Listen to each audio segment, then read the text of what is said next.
Yo, what's up boys and girls? This is Dash from Duokage here with another video for you.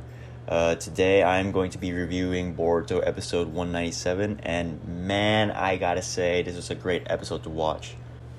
Fair warning, this video will contain spoilers for the manga, so if you haven't caught up with it, I highly recommend you read the manga or feel free to check out our other videos here on this channel.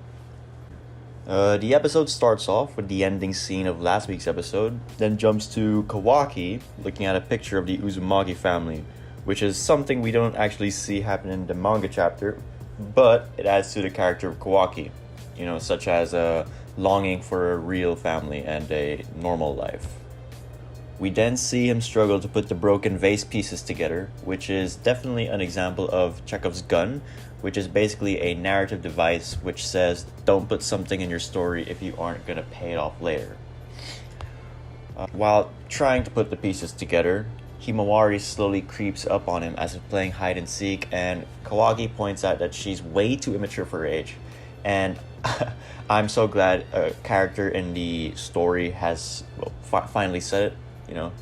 She's supposed to be like 10 years old and she still acts like a fucking 3-year-old.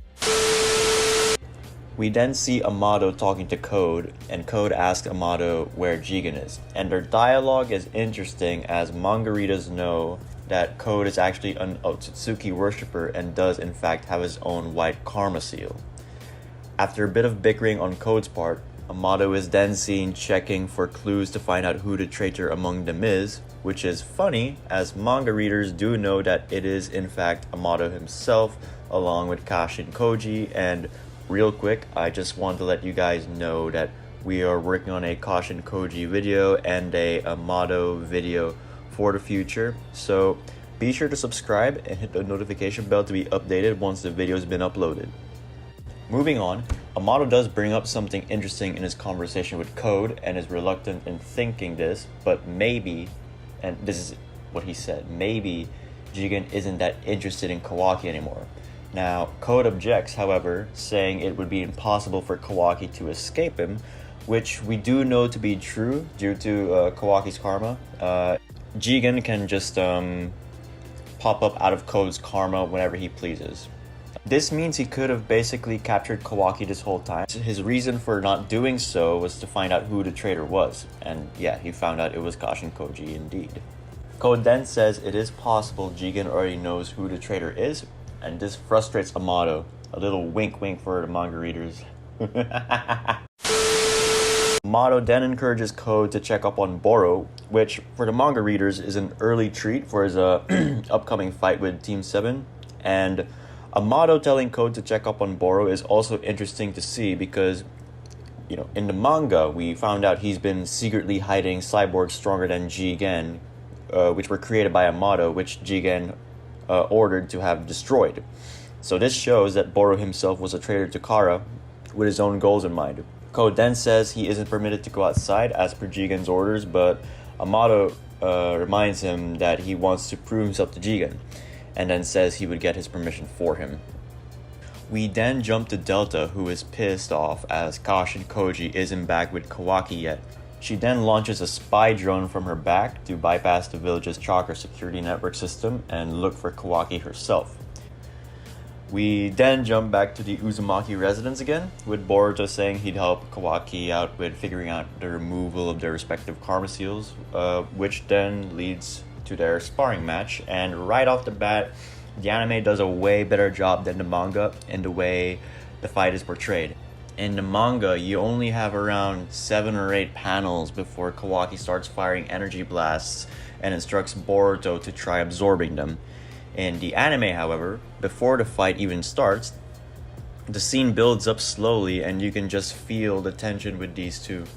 Now, the fight itself is absolutely amazing. We start off with some quality taijutsu from the both of them. Kawaki then modifies his right arm to harden it. His whole body is a scientific ninja tool. And then we have Boruto utilizing some shuriken jutsu, and it's just amazing to watch. Him using shuriken jutsu really shows that he is Sasuke's student. R.I.P. Sarada.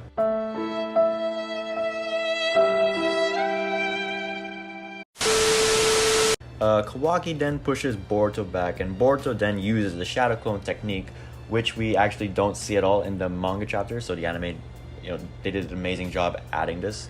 And then Kawaki gets his arm stuck on the ground from the damage Boruto had caused, and he tries pulling it out, but he just can't.